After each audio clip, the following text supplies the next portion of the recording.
तो नमस्कार दोस्तों, आज की शुरुआत एक ऐसी खबर से करते हैं जो आपके अंदर की इंसानियत को झकझोर देगी और साथ ही ये भी बताएगी कि इस देश में आज नफरत के सौदागर किस हद तक जा सकते हैं अपने एजेंडे को आगे बढ़ाने के लिए।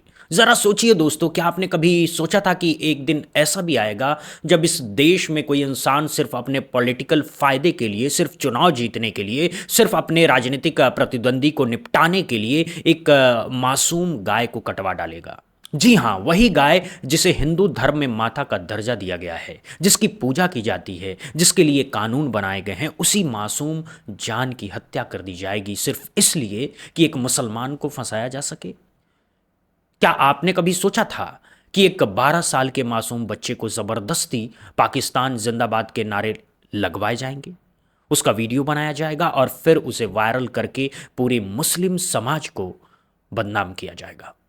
ये कितनी डरावनी सच्चाई है दोस्तों, ये कितना भयानक खेल चल रहा है हमारे देश में।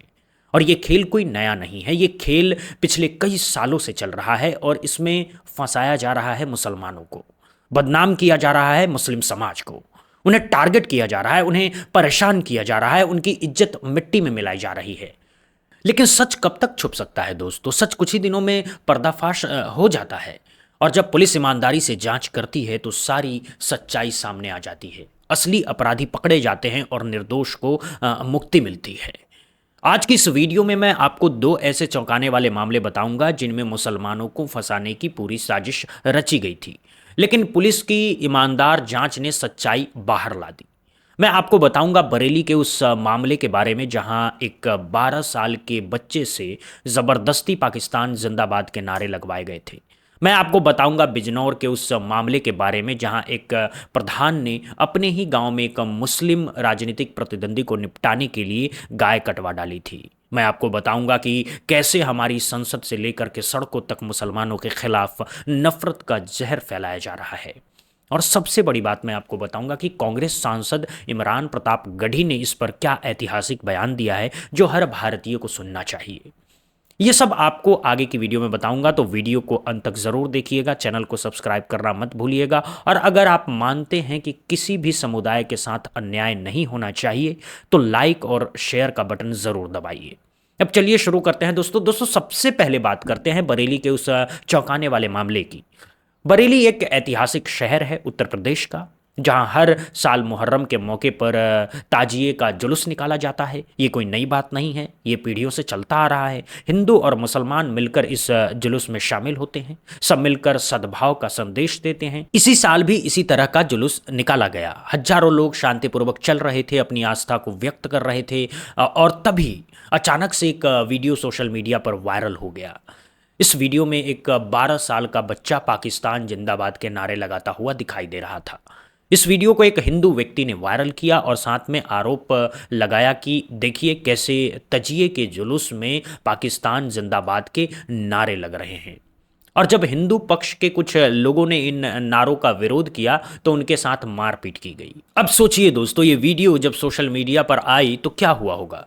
पूरे देश में हंगामा मच गया, हर तरफ इसकी चर्चा होने लगी। टीवी चैनलों ने इसे प्राइम टाइम में चलाना शुरू कर दिया, ट्विटर पर ट्रेंड होने लगा, बीजेपी और उनके समर्थक संगठन सक्रिय हो गए, मुसलमानों के खिलाफ नफरत भरे पोस्ट होने लगे, मांग की जाने लगी कि बरेली में कार्रवाई हो, गिरफ्तारियां हो, सख्त सजा मिले। माहौल इतना बिगड़ गया कि कभी भी सांप्रदायिक हिंसा भड़क सकती थी। लेकिन तभी पुलिस की एंट्री होती है और इस पूरे कहानी में बरेली के एक सीनियर आईपीएस अधिकारी ने इस मामले को बहुत गंभीरता से लिया। उन्होंने तय किया कि इस वीडियो की सच्चाई का पता लगाना जरूरी है। अगर सच में ऐसा कुछ हुआ है तो दोषियों को सजा मिलेगी, लेकिन अगर ये कोई साजिश है तो साजिश रचने वालों को बेनकाब करना भी जरूरी है। उन्होंने अपनी टीमें लगाई, पूरी जांच की, हर एंगल से छानबीन की और जो सच्चाई सामने आई वो आपके होश उड़ा देगी। पुलिस ने पता लगाया कि वो जो वीडियो वायरल हुआ था वो वीडियो दो हिंदू लोगों ने बनाया था। उनके नाम थे योगेंद्र पाल सिंह और भुवनेश कुमार। इन दोनों ने ही ये पूरा वीडियो शूट किया था और इन दोनों ने ही ये वीडियो सोशल मीडिया पर वायरल किया था। अब सबसे चौंकाने वाली बात यह थी कि इन दोनों ने उस 12 साल के बच्चे से जबरदस्ती पाकिस्तान जिंदाबाद के नारे लगवाए थे। सोचिए दोस्तों, एक मासूम 12 साल का बच्चा जिसे शायद ठीक से ये भी नहीं पता होगा कि पाकिस्तान जिंदाबाद का मतलब क्या होता है।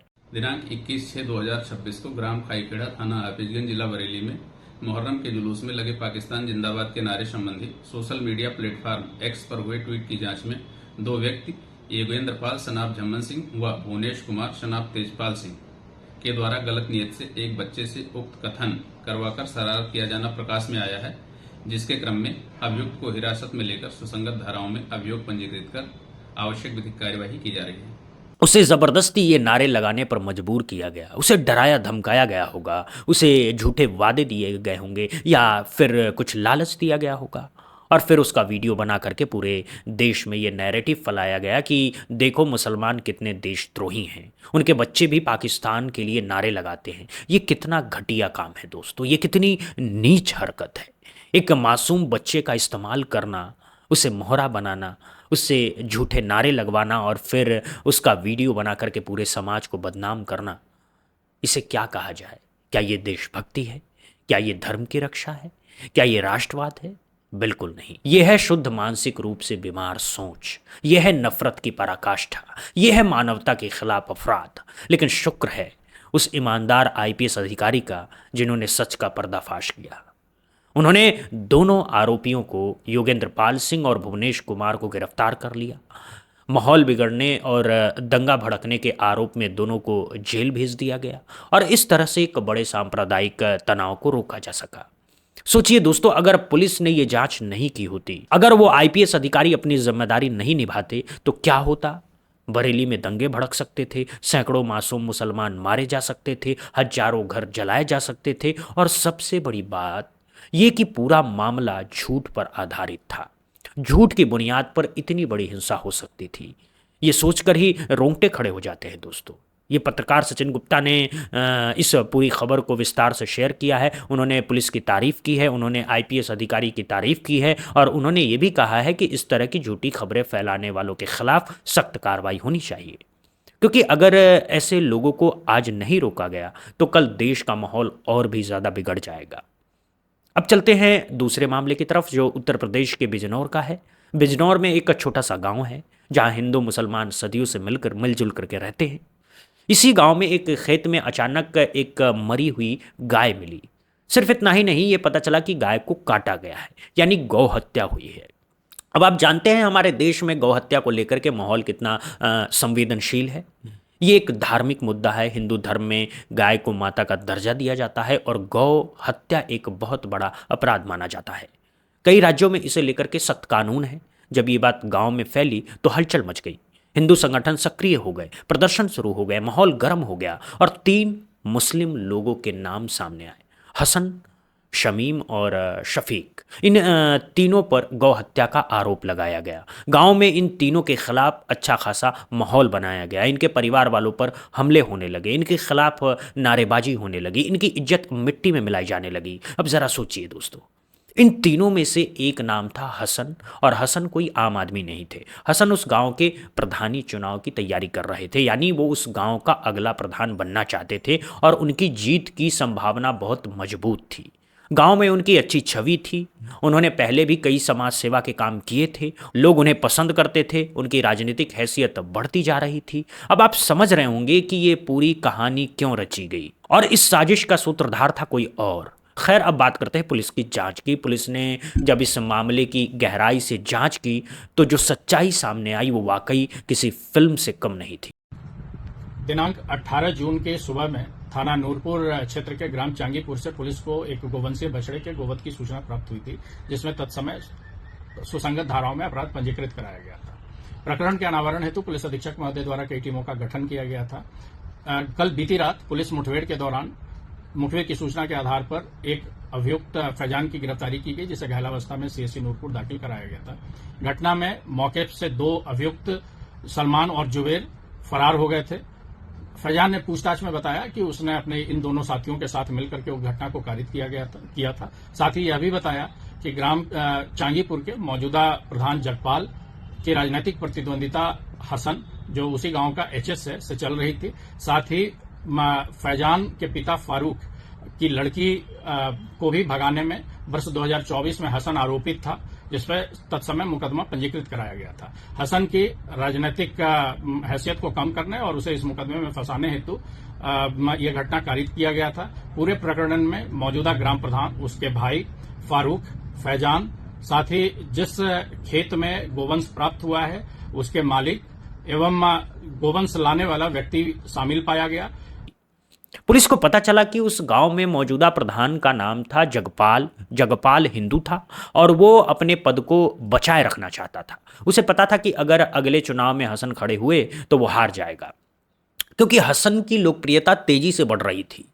अब जगपाल ने क्या किया, उसने अपने हिंदू भाई किरणपाल, अपने साथी लाला, खेत के मालिक राम अवतार, ब्रह्मपाल उर्फ शांता और फैजान नाम के एक व्यक्ति के साथ मिल करके एक बहुत बड़ी साजिश रची। उन्होंने जानबूझ करके एक गाय को कटवाया और उस मरी हुई गाय को हसन के खेत के पास फेंक दिया, ताकि ये दिखाया जा सके कि गौहत्या हसन ने की है। और फिर हसन को कानूनी जाल में फंसा करके हमेशा के लिए राजनीति से बाहर कर दिया जाएगा। सोचिए दोस्तों, ये कितनी गहरी साजिश थी।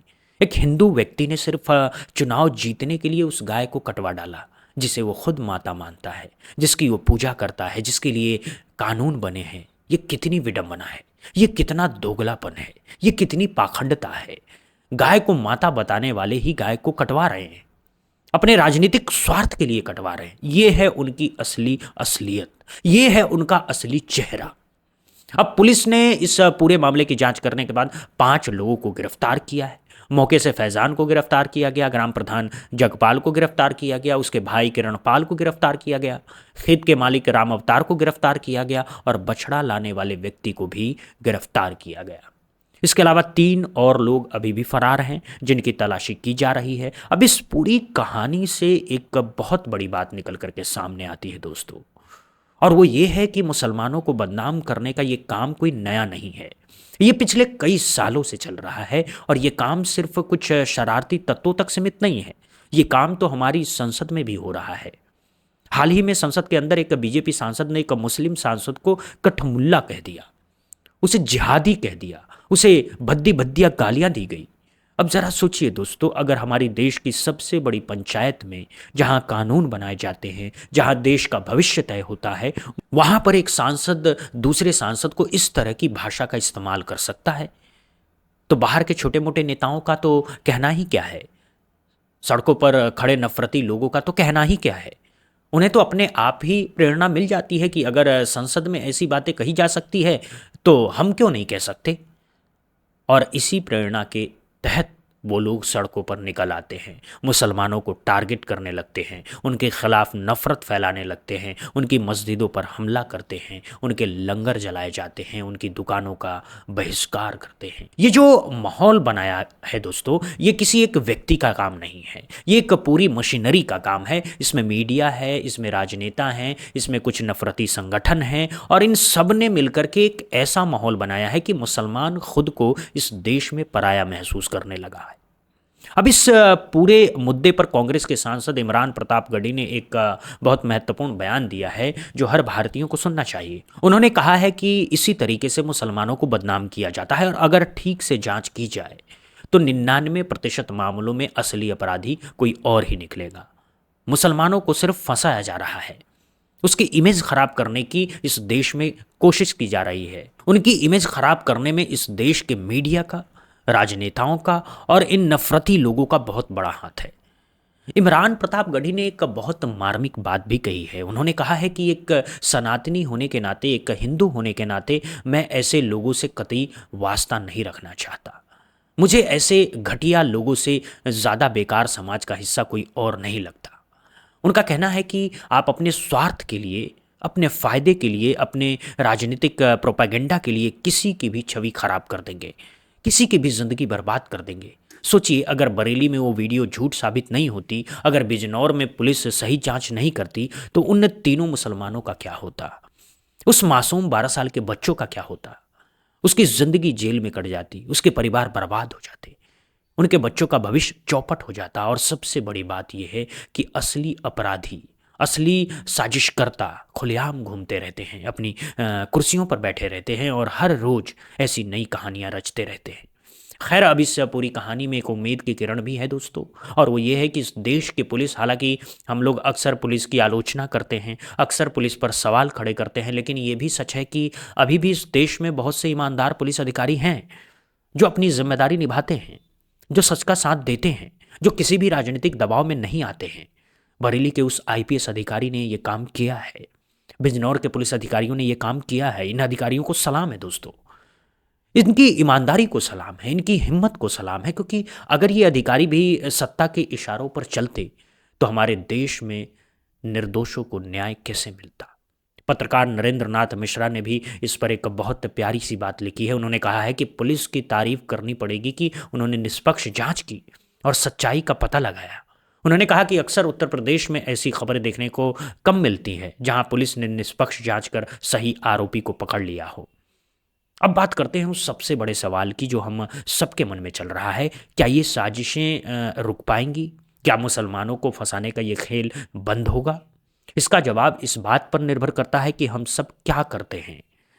अगर हम चुप रहेंगे, अगर हम तमाशबीन बने रहेंगे, अगर हम इन खबरों को सिर्फ देखकर अपनी ज़िंदगी में मस्त हो जाएंगे, तो ये साजिशें कभी नहीं रुकेंगी, बल्कि और बढ़ती जाएंगी। हमें इस पर बोलना होगा, हमें इस पर लिखना होगा, हमें इस पर अपनी आवाज़ उठानी होगी, हमें ऐसी हर साजिश का पर्दाफाश करना होगा, और जो भी इसमें शामिल हो, चाहे वो कोई आम आदमी हो या कोई बड़ा नेता, सबको बेनकाब करना होगा। हमें यह भी समझना होगा कि इस तरह की साजिशें सिर्फ मुसलमानों को नुकसान नहीं पहुंचाती हैं, ये पूरे देश को नुकसान पहुंचाती हैं। इनसे देश का माहौल बिगड़ता है, इनसे सांप्रदायिक तनाव बढ़ता है, इनसे अर्थव्यवस्था पर असर पड़ता है, इनसे हमारी अंतर्राष्ट्रीय छवि खराब होती है। इनमें हम सब एक दूसरे से दूर हो जाते हैं, और जब समाज बढ़ जाता है तो असली मुद्दे जैसे महंगाई, बेरोजगारी, शिक्षा, स्वास्थ्य सब पीछे रह जाते हैं। हमें वर्तमान में आना होगा, हमें असली मुद्दों पर बात करनी होगी, हमें हिंदू मुसलमान की राजनीति से ऊपर उठ करके सोचना होगा, क्योंकि हिंदू हो या मुसलमान, सिख हो या ईसाई, हम सब पहले भारतीय हैं।